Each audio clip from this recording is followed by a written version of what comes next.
my father couldn't build any roads because of the money situation. And although he never was any wealthy man. He started off when he was 16 years old with a mule and a pan, building roads. And he was a great fellow, and he just stuck with it. And he went on to greater things. But from a small boy then, being raised in a little town of Fairfax, South Carolina, a little one-horse town we call it. Then we lived in various places wherever my father built roads, which was all over the southeast. We've lived in places like Dalton and Lafayette and in this immediate area, and North Carolina and various places. And when we lived in North Carolina, in a little town of Columbia, North Carolina, I went to school with my wife, who was in the 6th grade and I was in the 7th, and that's how we met. That's been about 65 years ago. And so when I came back from the war, then we got married. But I always tell people that she was waiting for me to come back. But anyway, getting on with the story, we were just ordinary people. My great-grandmother and my great-grandfather were the largest planters, plantation owners in Aiken County, South Carolina, back before the Civil War. And my grandmother, of course, was raised on the plantation. And they had 500 slaves. A tremendous spread. Some of the land today is where the hydrogen bomb plant, or what they call the hydrogen bomb plant, back yonder, it's actually where the atomic energy built plant on the Savannah River. Yeah. So when we go through there to go to homecoming, and still the colored people are named Parker. They took the name Parker on slavery day, you see. So that everywhere you stopped there, it seemed like about everybody's named Parker. Well, now my great-grandfather was in the Civil War. He was a major in the Confederacy, and he was killed, and he was buried in the first gravesite in the church that's right outside the hydrogen bomb plant. And we always stop and visit his grave. When he was killed in the Civil War, then my great-grandmother, had to carry on the plantation. And at that time, they had what they call overseers. And the overseers, this particular overseer had 3 daughters, and he educated all the 3 daughters on the proceeds from the plantation. Things were not strictly on the up and up. But then later on, of course, Sherman came through and destroyed everything, ran all the slaves off, burned all the buildings, burned the town,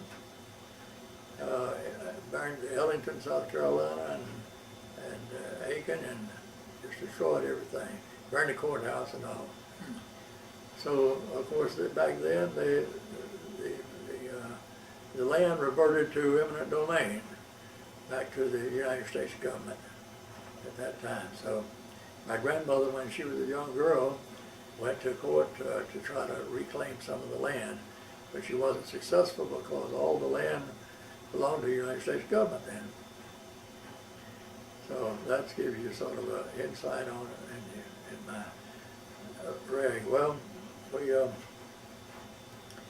from there, I went to school in various places, and then my father was building up this road, as I stated, in North Carolina, Columbia, and what they call the little town of Gum Neck, North Carolina, way up in the swampy section.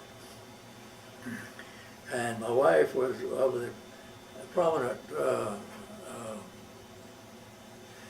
excuse me, the prominent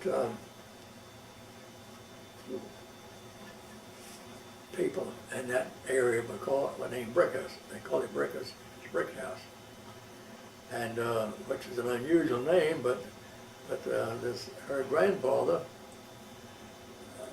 her great grandfather came over from Germany, and when he landed, the first thing he saw was this brick house, and so he changed his name from some German name to Brick House, and that's how he got started. So then, of course, we after that we lived in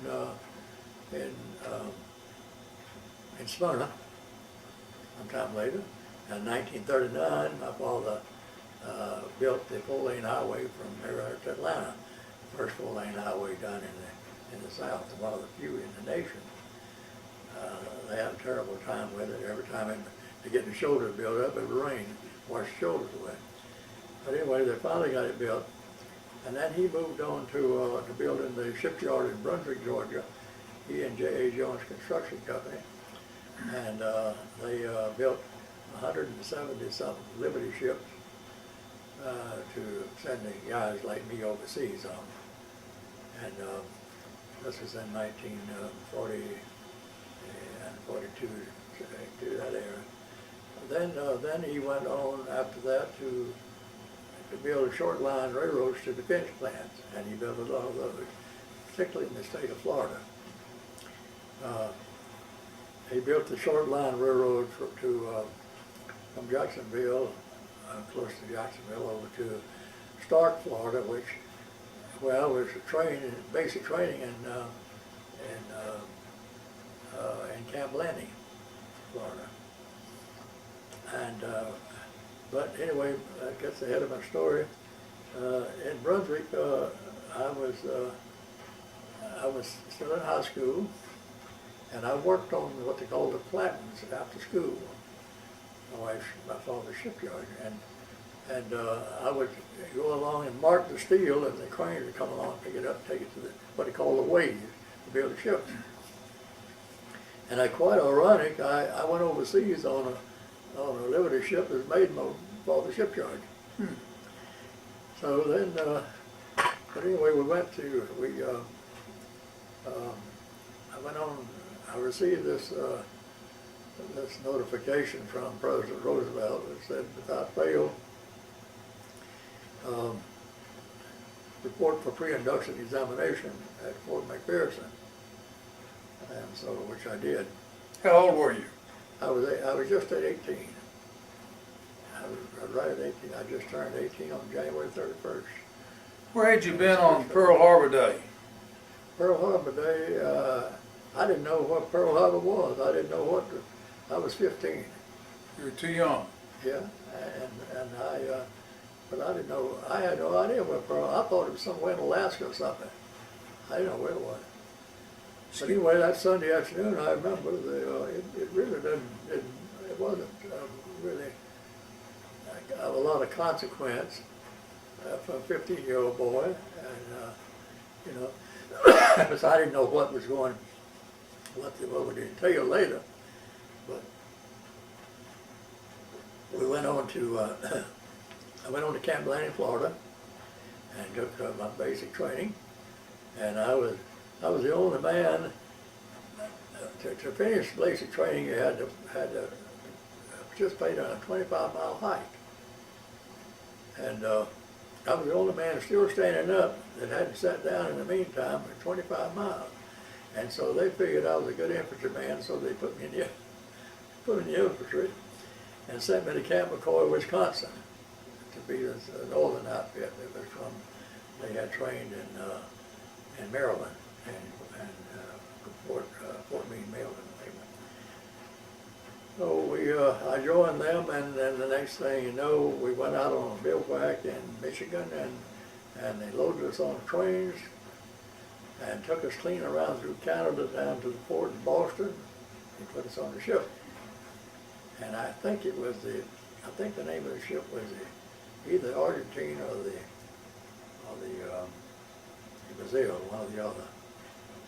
I can't remember which. But anyway, so we went overseas, and for 13 days and nights, and sick as dogs, seasickness. I can still have my mess card where I only ordered 5 meals and I didn't eat that. We were sick, we were awfully sick. And we ran into German subs, and then we ran into terrible storms, and the front of the ship would go down out of the water and come back up, and it just rolled from side to side. That's what made us so sick. And we ran into German subs about 3 times and had to zigzag across the ocean, across the Azores and through that. And so we got to Southampton, England, and we were so sick until we couldn't hardly get off the ship. So we went to, they took us to Bournemouth on the side of the English Channel. And that's where we bivouacked. And there at Bournemouth, the English had rigged up all of the street lights with poison gas. So if the Germans came ashore, they could gas them. This was at Bournemouth and all along the seashore there, in addition to putting all these barricades and things out in the place. So we stayed there for about a week to recuperate. We were in no condition to go off fighting. And so then came the time to go back to Southampton and get on the ship, and which we did. And we got into the English Channel, and everywhere, as far as you could see, there were ships. And we knew had to be something big. See, they don't tell you, they don't tell you anything, They just tell you all you need to know, and that's it. I mean, they don't tell you just everything. So, so we went on over to the English Channel, and we got off on a landing craft, and at Le Havre, close to between Le Havre and another little French town. Anyway, I went back there this year, and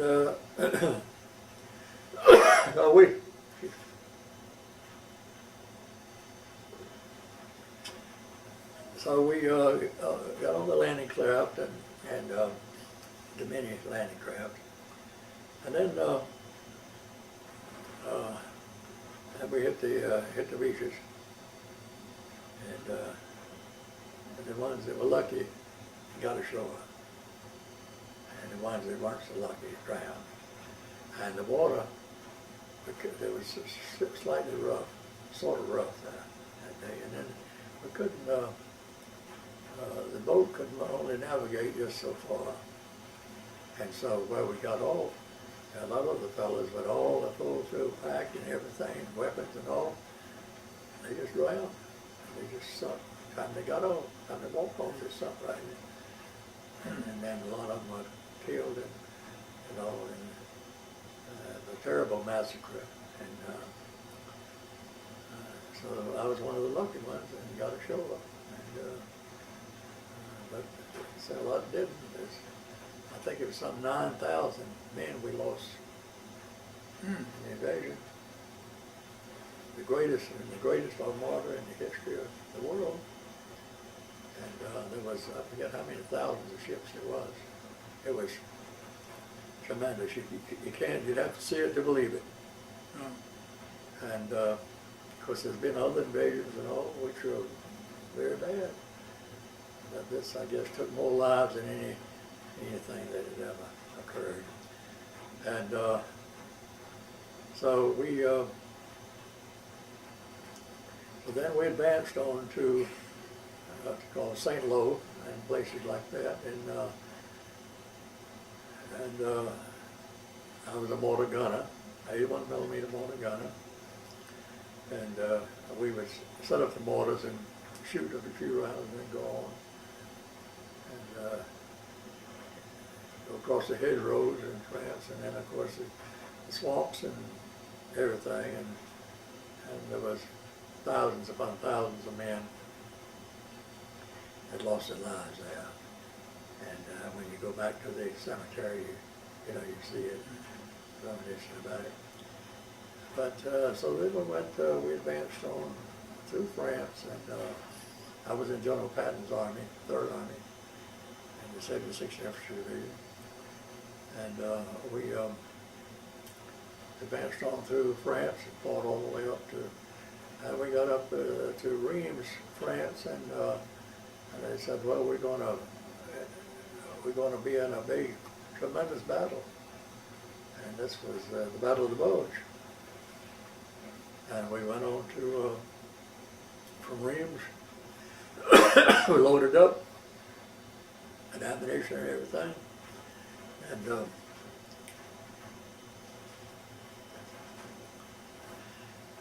and took off for, toward Bastogne. Well, one afternoon we pulled into about, probably 5 or 10 miles south of Bastogne, and I was on guard duty, and a German threw a hand grenade at me, and a hand wound, and so they took me to a little hospital, evacuation hospital at a little town close to Bastogne. My wife and I went back there later, 40 years ago. I mean, after 40 years. And of course, everybody was laying in a cot. And the next morning, General Patton came through the hospital. And he walked up to my cot and he said, friend, he says, what happened to you? I said, well, sir, a German threw a hand grenade at me. And he said, don't worry about it. He says, we'll have you up and going and back up the front in no time flat. Just what you want to do. And it did. And so we had a terrible time, of course, at Bastogne. You read the history of it. The thousands of fellows got killed, thousands upon thousands. I guess we lost as many as we did in France.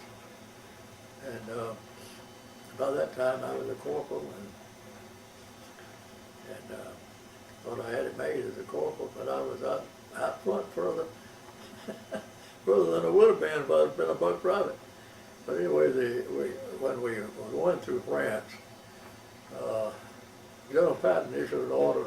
He said that no man, the captain, company commander, one afternoon, he said, well, General Patton has issued an order that no man will die in the 3rd Army unless it's a PFC. And he said, everybody who's not a PFC, stand up. And we all stood up, and we made PFCs. He wanted a man to die with buck private. But he also gave an order which we thought was sort of silly at the time. He said we could throw our gas mask away, but that was all right. But then he said no man would die in the 3rd Army unless they had a tie on.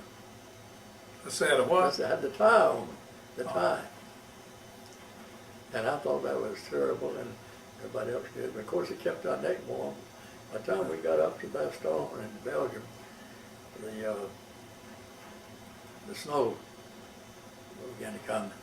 The snow was about knee deep, and we nearly froze to death. And this is where one night we were sitting there in the holding position, and the German jumped in the foxhole with me. And I just knew I'd had it. On the front line, you see, you know you just had it all the time. You don't know whether you're going to be living an hour there from then or the next day. I mean, you just don't know. But all the shells exploding and they're shooting and carrying on and all, and that's unless you've been on the front line, you really don't know how to explain it. And so he jumped in the hole with me, and of course my weapon was what they call a TO weapon, which was a 45 pistol, and his was a rifle, and he couldn't point the rifle at me, there wasn't room. So he hollered, comrade, comrade, and he jumped out of the hole. And I turned him over to the MPs. But he was just an ordinary German soldier, and he didn't want to be there either. The ordinary German soldier, the reason he was there is because of the, Hitler had put this, what they call the, infiltrated the army with these SS troopers. Yeah.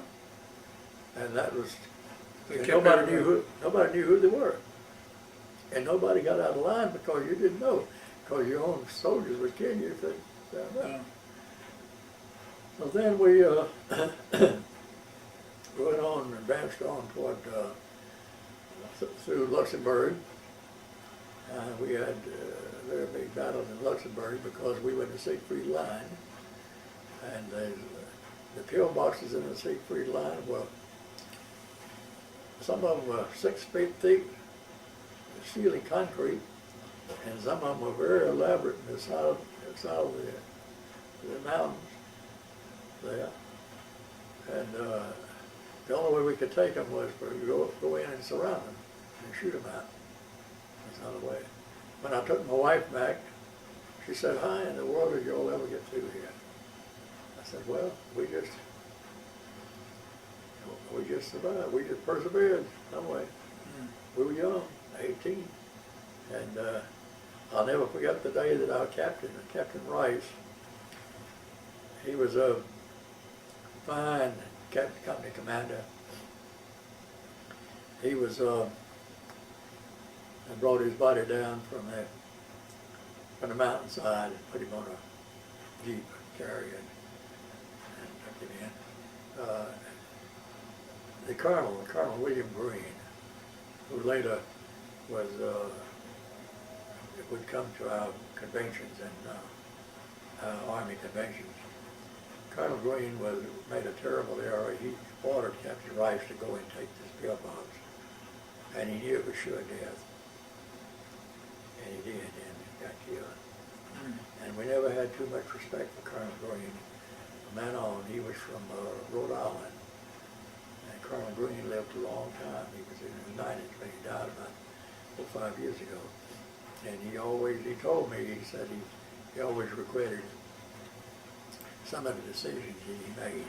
He was battalion commander, West Point graduate.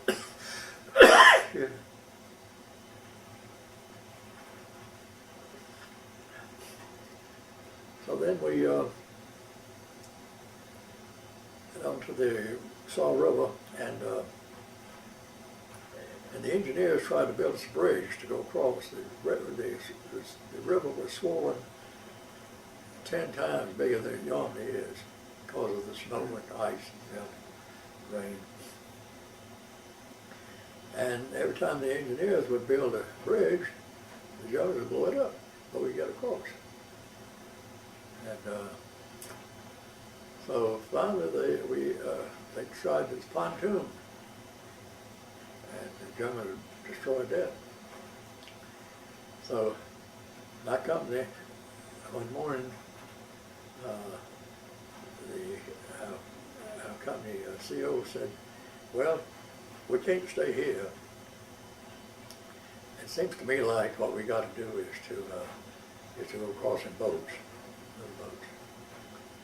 And we went across in boats, and we got halfway across, the Germans started shelling, and the guys who couldn't swim just floated down the icy river, which was 3/4 of the company. They lost their lives. They drowned in the Saw River. And I got to the other side, and the Germans were waiting on us. We didn't have any weapons or nothing.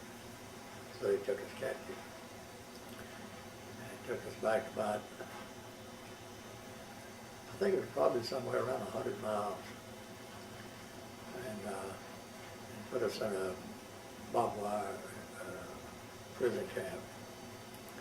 And they gave us black bread and potatoes to eat. And the potatoes had to pull the worms out of it sometimes. And that's all we had, twice a day. And so after 28 days, I said, well, this is not for me any longer. I might as well, I might get killed escaping, but I no use to hang around here any longer. And so we had to, using the train, we had to go outside in the woods. And so I went back in the woods and squatted down, and I kept moving back and back and back and back a little bit at a time. And I got back far enough, figured he couldn't see me, and I started running. And just so happened I was running in the right direction.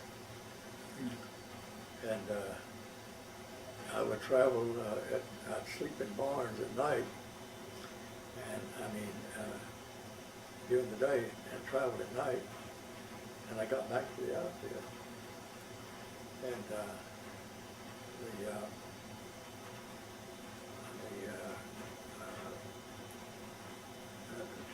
regimental plan, I believe it was. Well, I came up on this outfit that was, actually I had been attached to 2 or 3 times in the war, the 3rd Division, 3rd Infantry Division. And I said, do you guys know what the 76th Division is? He said, yeah, it's right up the road. I said, well, that's great. So I got back, and it's major, it's the deputy of the deputy commander of the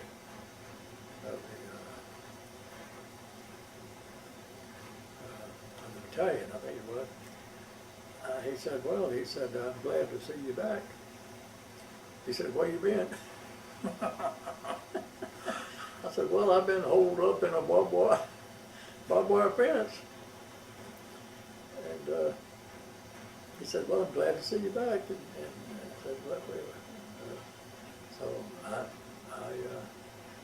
rejoined and the outfit, and we went across the Saw River, went across the Rhine River at Remagen, the movie The Remagen Bridge.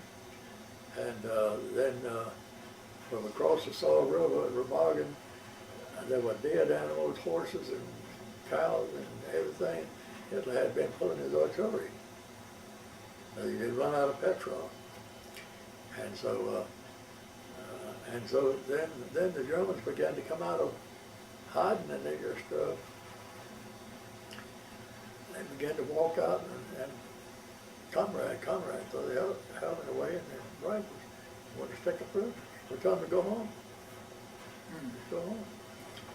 And so we thought we had it made then, but we didn't. So we came up on a town called Smitten, Germany, which was out of Frankfurt. Very mountainous area. And we had a big battle there. We lost several hundred, and the Germans lost a lot too. And so then we traveled on toward Czechoslovakia, and out of Smitten, about 50 miles away, we came up on the concentration camp, Buchenwald. And we could smell the stench miles before we got there. And later I found out that Buchenwald prison was, that I was in this particular encampment of the Germans.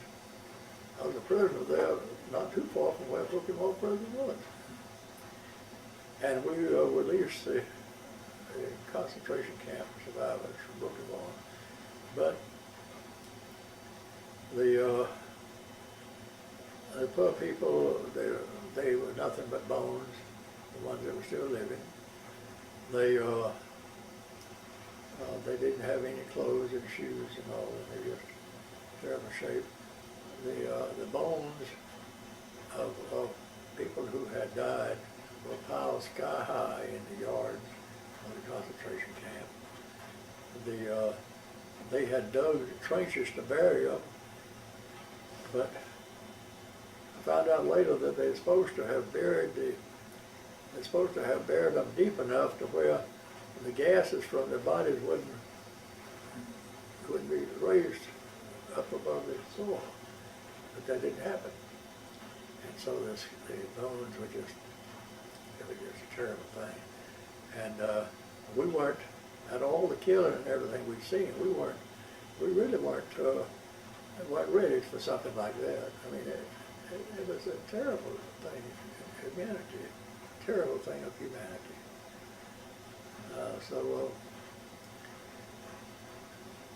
One of the persons, a lady who lived in Atlanta, she and her husband, I had them in a program in November at our church that were Holocaust survivors And the lady was at Book of All prison. And she was one of the prisoners that were released. And of course she told the audience at the church, there had several hundred people there, and thanked me for liberating her. And her husband was in Krakow, and he spoke about the fact that how much he appreciated this great country and all. And it was quite a thing. And then of course it was in the news media and on the television and all. It was quite a program we had. We had the the Buckhead Youth Orchestra played, and it was quite a nice affair, but called a tribute to veterans. So then after the concentration camp, we traveled on toward Czechoslovakia and got to Chemnitz, Germany, on the outskirts of Chemnitz, which is now, it was called Karl-Marx-Straße, I don't know what it's called today. It was on the Czech border. And the commander, the Russians were in Chemnitz, and we were on the other side of this woods that covers about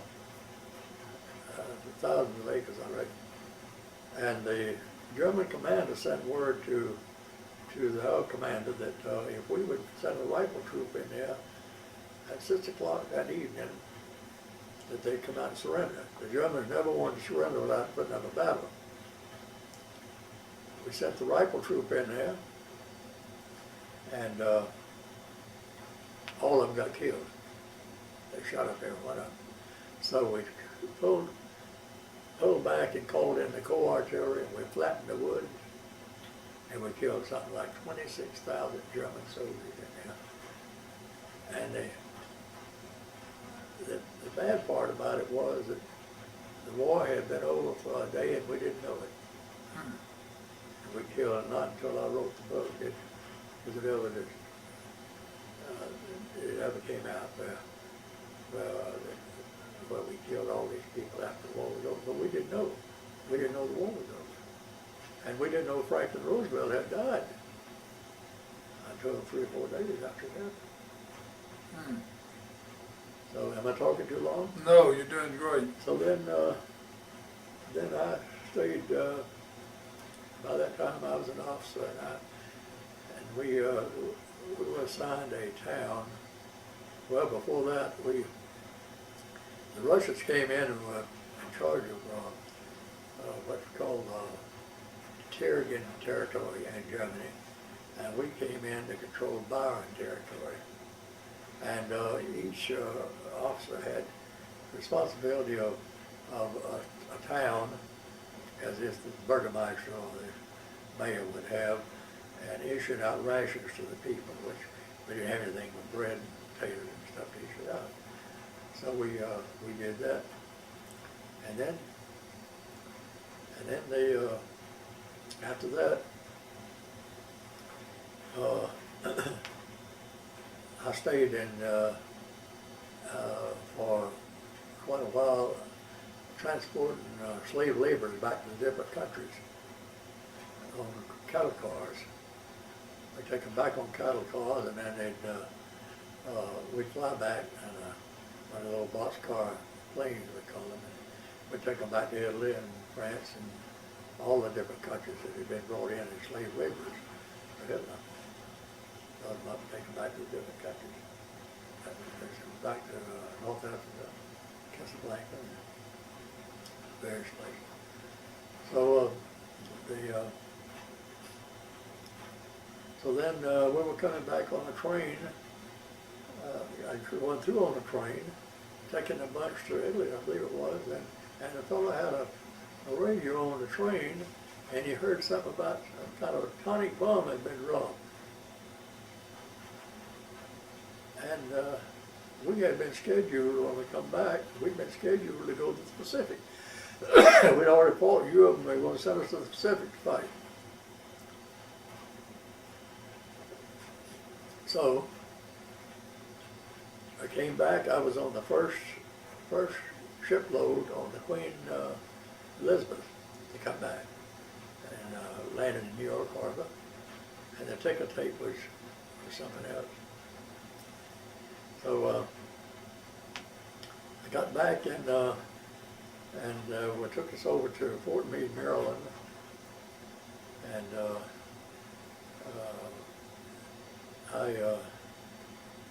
my mother had been getting an allotment, and they hadn't taken anything out of my pay, but I never got paid but about twice, and so I owed the government money. So my mother I called my mother. Of course, she thought I was dead because she had received this communication from the War Department where I was missing in action. That's when I was, missing at the recruitment camp, and she thought I was dead. And my wife, who's my wife now, had received a letter back where she wrote me a female letter, and it said missing in action. Well, missing in action meant tantamount to being killed. So my mother, when I called my mother, she couldn't speak for a minute because she thought I was dead. Mm. And so she sent me some money to come home on. They gave us a $5 partial pay. They told us, gave us all a $5 partial pay and told us to get on the best way we could after fighting for the war. How heartless can you be? But that's the way it was. So I went home to Brunswick, and my mother and father had divorced while I was gone. And then I went to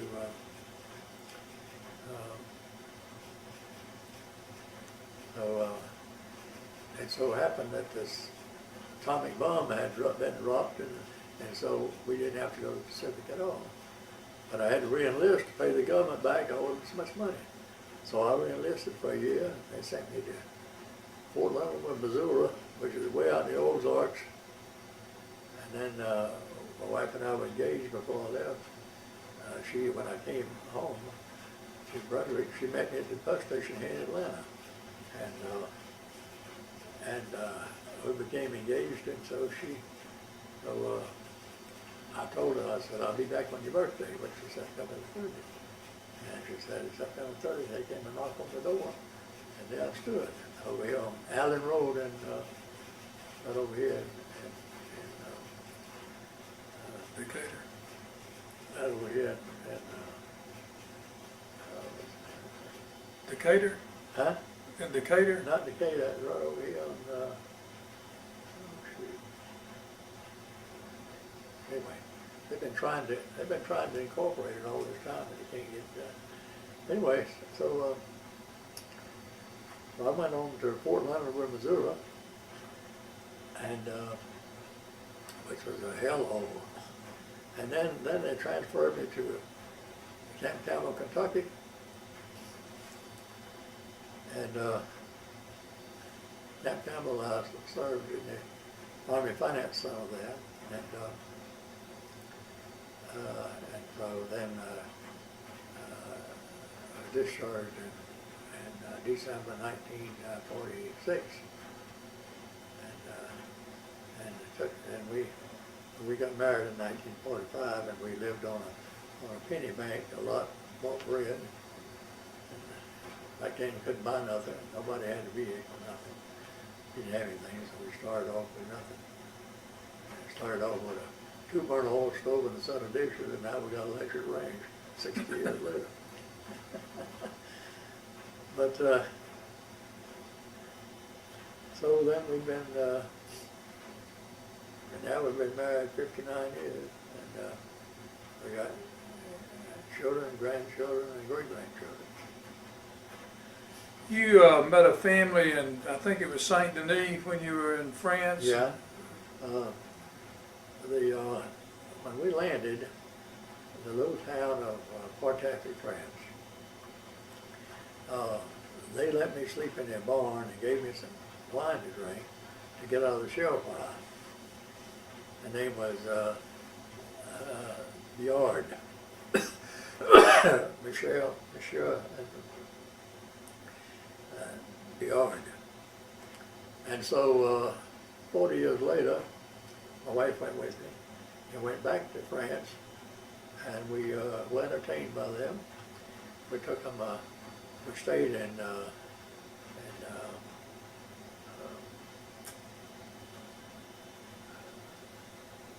Lahore, and traveled by car up to the place. And we went to the old barn where they let me stay. We're still there 40 years later. And the son, the Bjards were dead, went to the cemetery and paid him a visit. And the son entertained us royally. His name was Bernard Bjard, and he was just 3 years younger than me. He was 15 and I was just 18. And he's the one who went with his daddy to the wine cellar to get the wine to drink. And so, but I got all the shelf on that. So he was so went back and were entertained royally by his family. And then, and also by his cousin, what was his name?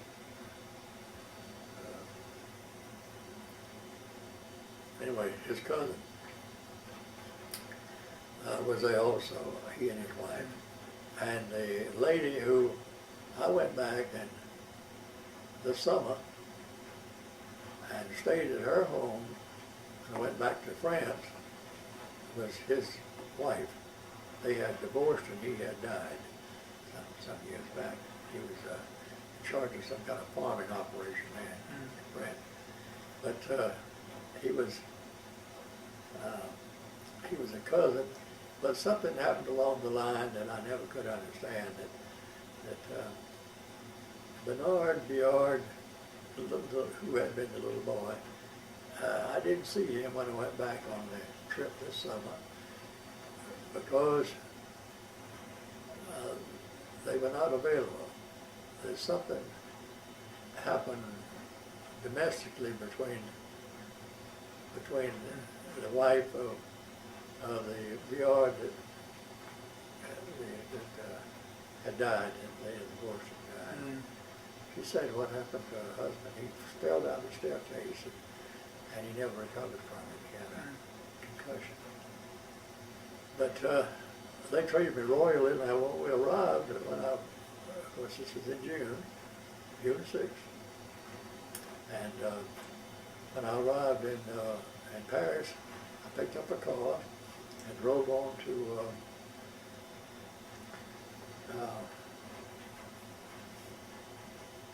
can you remember that little town? Anyway, it's a little village. It's off of Highway A13 going toward Normandy from Paris. And when I arrived at the town, she had already set it up. And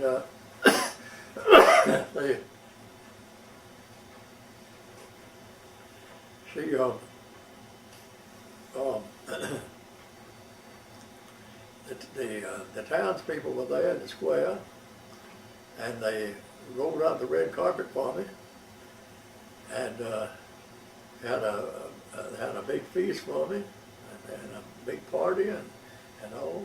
And this Frenchman got up on his apple box, and he said, "Vive la Fred, vive la Fred." And so then they had a big steak dinner for me that night at the lady's house, and I met her mother and father. They came to and then their daughter who spoke some English and who's in college there studying law, and we had a great time. Of course, the next morning, this was on Saturday night. The next morning, I had to leave at 4 o'clock to get to Normandy. And we got time for me to tell you about that. Yeah, we've got another 15 minutes. Okay. So I went on to that morning. I got up at 4 o'clock, and the fog was so thick you could cut it with a knife. And finally found my way over to A13 again. That's the main highway going. And every 5 or 10 miles, you have to stop and pay a toll. A big old line. So I never saw so many toll places in my life. And so the first stop, of course, was I went by La Harbe, and then I went on to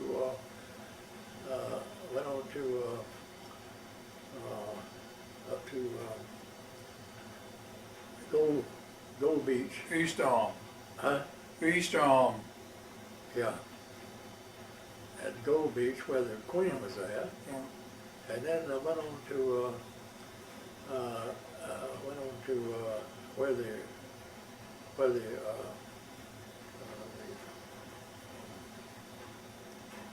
Canadians had landed at one of the beaches. Anyway, so then I went on to Normandy, and at Normandy I had a pass. I had already gotten a pass from several months before that.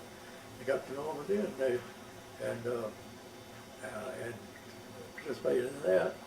And this French general, I reckon he was a general. He had a lot of stars on him. This Frenchman, he, in addition to me, several other men that were there, he pinned a medal on us, a Medal of Freedom. And I got ready to leave. I got ready to leave Normandy, and it was gone. I don't know what happened to it. That's not painted on good, very good. Yeah. But anyway, so then when I got to Normandy, this young lady from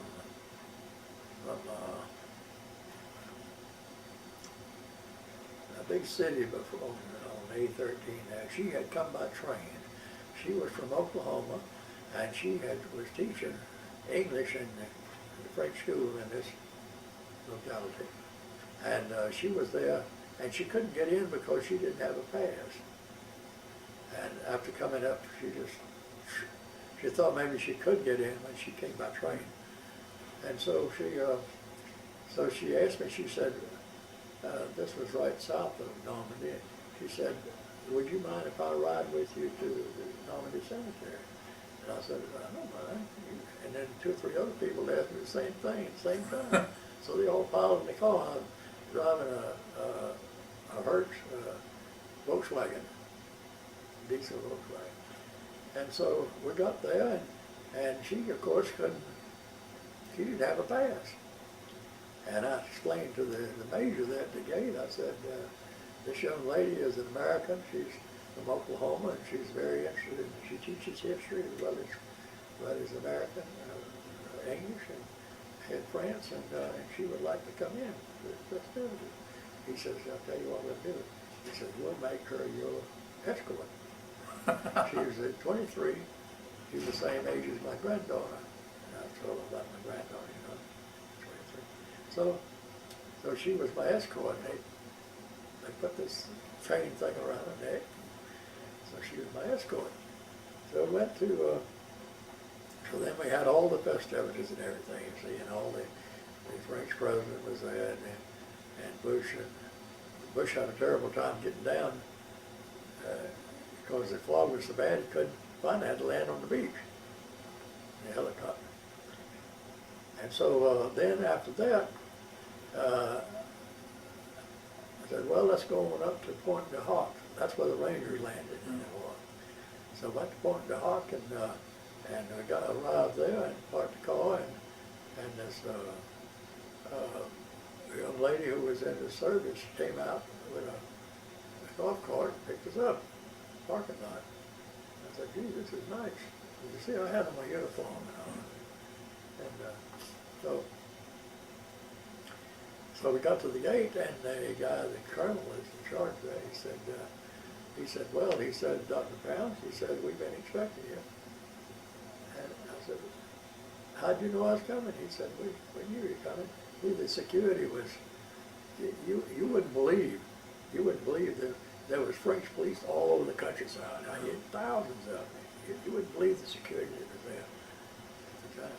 So he said, you're supposed to sit with the Secretary of the Army in your review stand. And I said, well, if you can stand it, I can too. So the put us in a Jeep, and back in the Jeep, and ushered us over to the viewing stand, and sat with the Secretary of the Army on one side, and on the other side was the lady who was the ambassador of UNICEF, and all the generals and people sitting there, you know.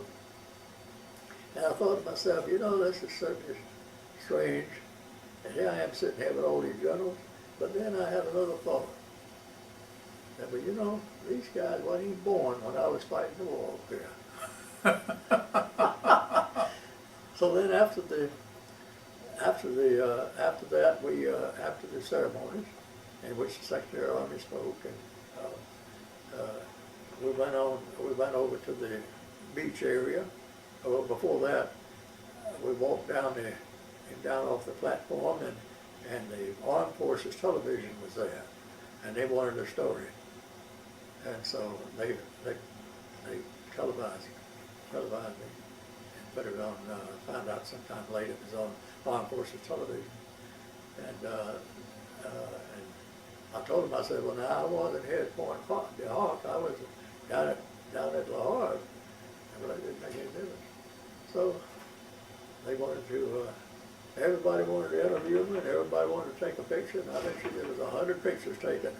We were standing there, and the young lady was standing there on the side of the English Channel, up there on the rocks. And it was great. It was a great send-off. And so then when we got finished up there, the young lady, I said, well, are you going back, are you going home? She said, yes. I said, you going by train? She said, yes. I said, well, I'm going right through this city on my way back to, and I'll be glad to drop you off. And it was beneficial to me because she could speak French and I couldn't. And I didn't know how in the world I was going to get back. And so she said, well, I'll be glad to ride with you and instruct you. So I took her and dropped her off by her. And then I went on back to the people I was staying.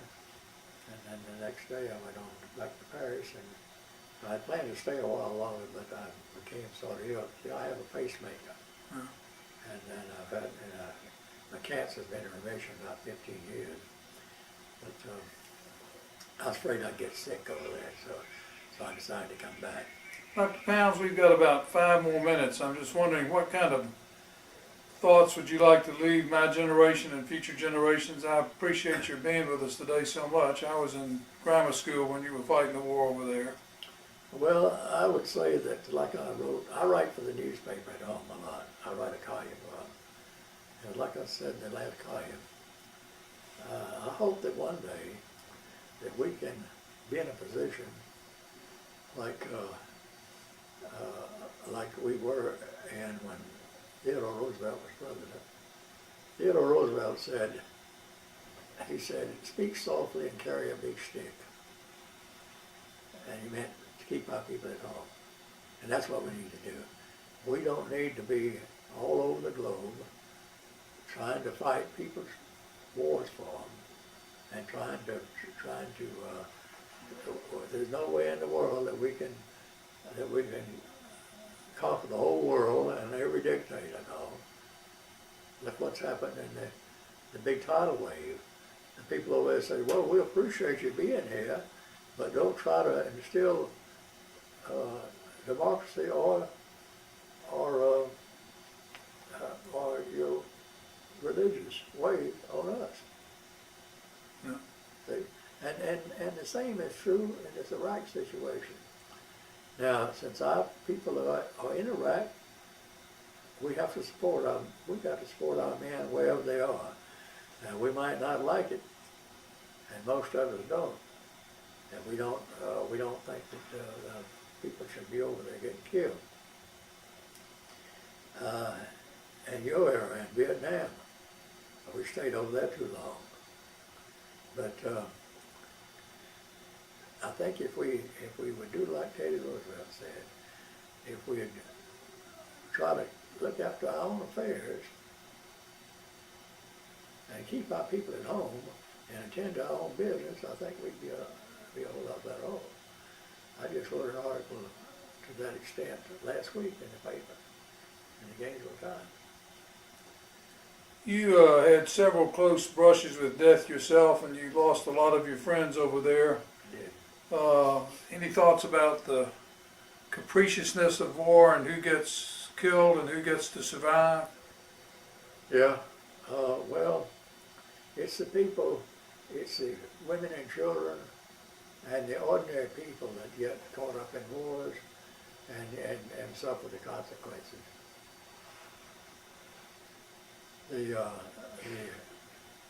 That's not to say that the soldiers don't also, but